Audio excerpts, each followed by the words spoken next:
नमस्कार विद्यार्थियों, मेघराज गुरुकुल में आपका स्वागत है। और आज जो वीडियो हम आपके लिए लेके आए हैं वो काफ़ी मज़ेदार होने वाला है।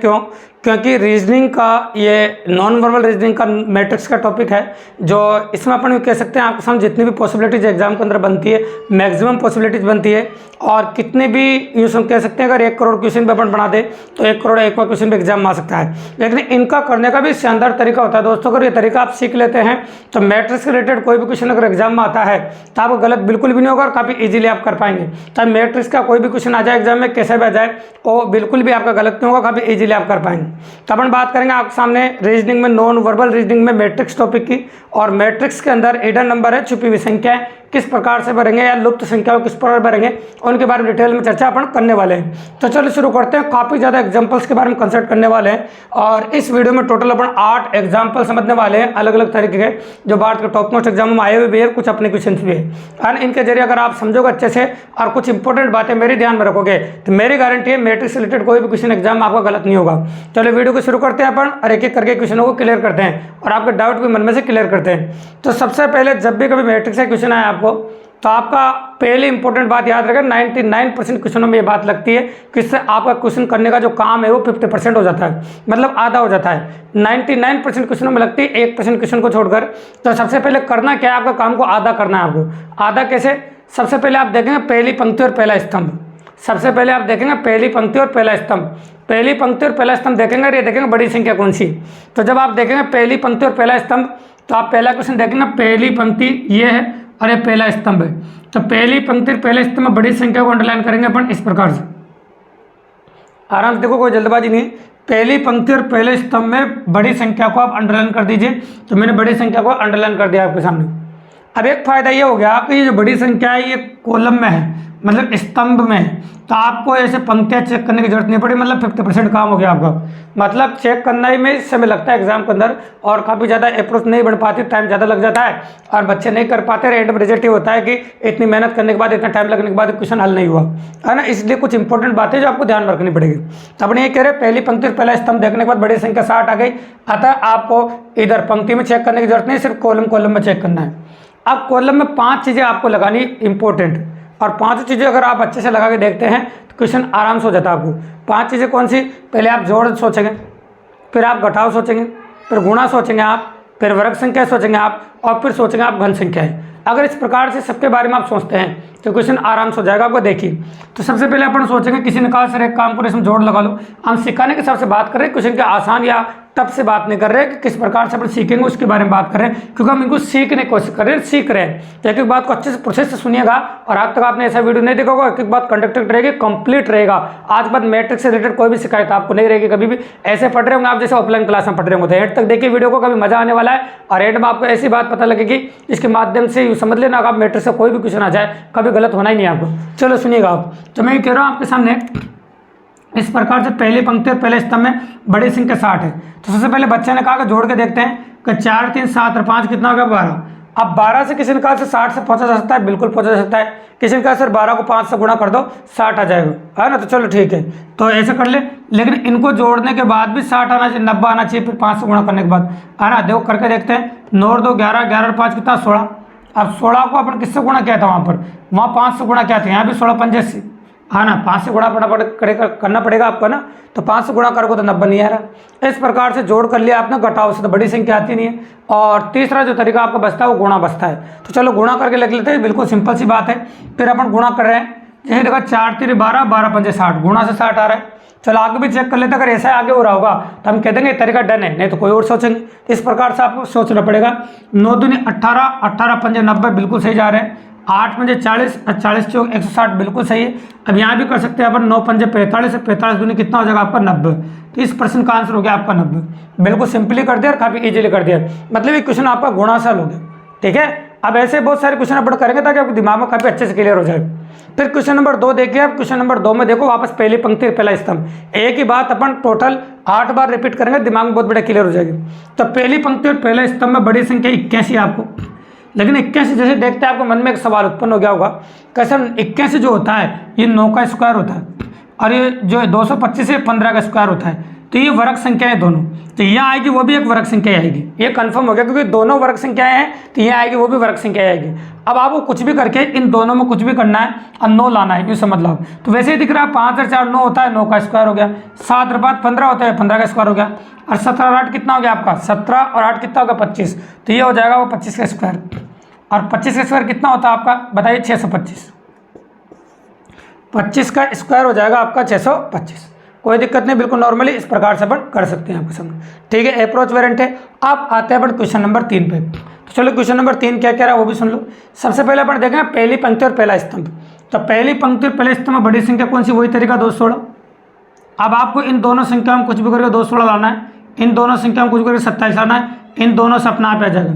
लेकिन नोटिस करो ये 6 का क्यूब है, ये घन संख्या है, अरे 3 का क्यूब है, तो ये दोनों घन संख्या है। आपको इतना पता चल रहा है तो बिल्कुल सिंपल काम हो गया आपका। कैसे, क्योंकि 8 में से 2 जाता है तो 6 आता है, ये 6 का क्यूब है। और 6 में से 3 जाता है 3 आता है, तो 3 का क्यूब है। और 8 में से 1 जाता है 7 आता है, तो 7 का क्यूब अच्छी तरह जानते हैं कितना होगा, तो 7 का क्यूब हो जाएगा आपका 343। इस प्रश्न का जो आंसर है आपका वो 343 हो जाएगा, ठीक है। कोई बड़ी बात नहीं, बिल्कुल नॉर्मली। तो यहाँ तक क्वेश्चन नंबर 3 तक अपने क्वेश्चन थे। अब आ रहे 5 क्वेश्चन एग्जाम्स क्वेश्चन जो पेपर में पूछे जा चुके हैं। तो पेपर में कंडक्ट वेरिएंट है, जैसे हम आगे बढ़ेंगे क्वेश्चन का लेवल काफी अच्छा हो जाएगा और क्वेश्चन की जो सोच है वो काफी जनरेटेड हो जाएगी। और एंड में जो क्वेश्चन आने वाला है वीडियो के एंड तक देखिए, वो आईएएस क्वेश्चन है, भारत के नंबर एग्जाम में पूछा क्वेश्चन है, जिसकी अप्रोच काफी अच्छी रहेगी एग्जाम के अंदर। तो अपन बात करें क्वेश्चन पहली पंक्ति और पहला स्तंभ। तो पहली पंक्ति और पहले स्तंभ में बड़ी संख्या कौन सी, नोटिस कीजिए, ये पहली पंक्ति पहला स्तंभ। तो बड़ी संख्या आपको नोटिस करें इस बार 60 है, तो 60, तो इन दोनों में कुछ भी करके आपको 60 लाना पड़ेगा, और इन दोनों में कुछ भी करके 6 आ जाएगा, और इन दोनों में कुछ भी करके 39 आ जाएगा। तो इन दोनों में तो अपना आप ही कर दोगे आप, कोई बड़ी बात नहीं। तो सबसे पहले 48 और 28 में कुछ भी करके आपको 60 लाना है। 48 और 28 में कुछ करके लाना है आपको 60। तो देखो जोड़ने से तो 60 से ज़्यादा हो रहा है, तो जोड़ तो लगेगा नहीं। इसके बाद दूसरी चीज़ आती है आपकी घटाओ। तो घटाव करके देख लो, 48 में से 28 गया, कितना बच गया आपका 20। क्या 20 को 3 से गुणा करने पर आ जाएगा, तो 20 लिखा और 20 को 3 से गुणा करके देख लो, तो आ रहा है 60, बिल्कुल सही बात है। चलो यहाँ भी करते हैं, 7 में 5 गया 2, और 2 को भी 3 से गुणा करो 6 आ रहा है, बिल्कुल सही बात है। 27 14 गया 13, और 13 को भी 3 से गुणा करो, बिल्कुल सही बात है। 16 में 7 गया 9, और 9 को भी 3 से गुणा करो, कितना आ जाएगा आपका 27। तो ये आपका आंसर हो जाएगा, कोई दिक्कत नहीं, बिल्कुल नॉर्मली काफ़ी इजीली अप्रोच कर सकते हैं अपन, ठीक है, हो जाएगा आपका। अब इसके बाद अपन बात करें क्वेश्चन नंबर 5 की। तो क्वेश्चन नंबर 5 में अपन कह रहे हैं पहली पंक्ति और पहला स्तंभ। पहली पंक्ति और पहले स्तंभ में बड़ी संख्या कौन सी, आप नोटिस करेंगे तो 20 है, ये 20 है। तो इन दोनों में कुछ करके 20 लाना है, इन दोनों में कुछ करके 12 लाना है, और इन दोनों से अपना आप आ जाएगा। तो वही तरीका इस्तेमाल करें, जोड़ने से करोगे तो जोड़ने से कोशिश करेंगे आप, 13 हो जाएगा, 13 में 7 जोड़ोगे नहीं आ रहा, फिर यहाँ भी जोड़ के करोगे तो आगे वही संख्या जोड़नी पड़ेगी जो वहाँ जोड़ा था 7, नहीं आएगा। तो जोड़ते से नहीं आ रहा, फिर घटाव के बारे में सोचो। तो 9 में 4 गया कितना है 5, तो 5 को किससे गुणा करके 20 आ जाए, 4 से गुणा कर दो। इसी प्रकार से यहाँ भी करो, 8 में 5 गया कितना है 3, 3 को भी आप 4 से गुणा करो, तो सेम वेरिएंट आ रहा है। तो यहाँ पे ऐसे कर दो, 7 में 6 गया 1, और 1 को किससे गुणा करो 4 से, अतः आपका आंसर आ गया 4।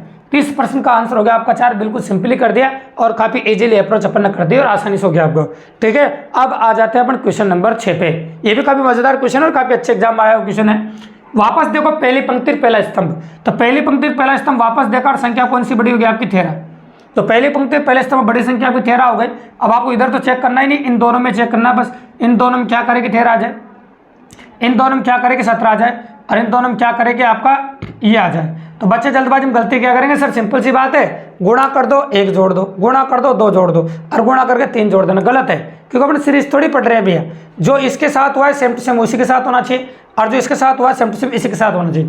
तो ऐसा करने के लिए आपको प्रॉपर वे में सोचना पड़ेगा। तो कैसे सोचेंगे, गुणा तो कर ही रहे, बिल्कुल सही बात, 12 आ रहा है, लेकिन 1 जोड़ने के लिए ऐसा क्या करिए 1 जुड़ जाए, और तरीका भी तीनों में सेम ही हो, ठीक है, अलग अलग नहीं होना चाहिए, 1 जुड़ा 2 जुड़ा 3 जुड़ा, ऐसे नहीं होना चाहिए। 3 दोनों का अंतर जुड़ेगा, इन दोनों का अंतर जुड़ेगा। तो ये हो गया 4 3 12, और 1 जोड़ा तो कितना होगा 13, बिल्कुल सही बात हो गई। फिर यहाँ भी चलो ट्राई करके देखते हैं अपन अपने, इन दोनों का अंतर हो गया, तो वही तरीका हो गया, 5 3 15, और ये 2 कितना हो जाएगा आपका 17। फिर यहाँ पर लिखा अपन ऑप्शन 9 गुणा 15, और ये हो गया आपका 15 माइनस 9, ठीक है। तो 15 नाम हो गया 135, और ये 6 जोड़ोगे तो कितना आ जाएगा आपका 141। तो इस प्रश्न का जो आंसर हो गया आपका 141 हो गया। इस प्रश्न का जो आंसर है आपका वह 141 हो गया आपका, बिल्कुल सिंपली। अगर इसमें 3 जोड़ के क्वेश्चन करते तो आपका आंसर 138 आता, और मैं गारंटी लेता हूँ अगर एग्जाम में क्वेश्चन आया तो दिए गए 4 विकल्प में से एक विकल्प में आपको 138 भी मिलता, जो कि गलत है। क्यों? क्योंकि आपने पहले 1 जोड़ा, फिर 2 जोड़ा, 3 जोड़ा, तो कोई सीरीज नहीं चल रही है यहाँ पर। जो इसके साथ कर रहे हैं वो इसके साथ करेंगे, जिसके साथ कर रहे हैं वो इसके साथ करेंगे, सेम टू सेम तरीका होना चाहिए। जैसे अपन ने किया पहले दोनों संख्या गुणनफल पर दोनों संख्या को अंतर जोड़ो, दोनों संख्या गुणनफल दोनों संख्या को अंतर जोड़ो, दोनों संख्या गुणनफल और दोनों संख्या को अंतर जोड़ो। ये भी काफ़ी अच्छा क्वेश्चन है। जैसे हम आगे बढ़ते जा रहे हैं क्वेश्चन काफ़ी अच्छे होते जा रहे हैं और काफ़ी इजी होते जा रहे हैं, तो काफ़ी अच्छा वेरिएंटर काफ़ी इजीली कर पा रहे हैं अपन। अब आ जाते हैं अपन क्वेश्चन नंबर 7 पे। तो क्वेश्चन नंबर 7 में अपन देखते हैं पहली पंक्ति और पहला स्तंभ। जब आप पहली पंक्ति पहला स्तंभ देखेंगे तो बड़ी संख्या कौन सी है आपकी 27।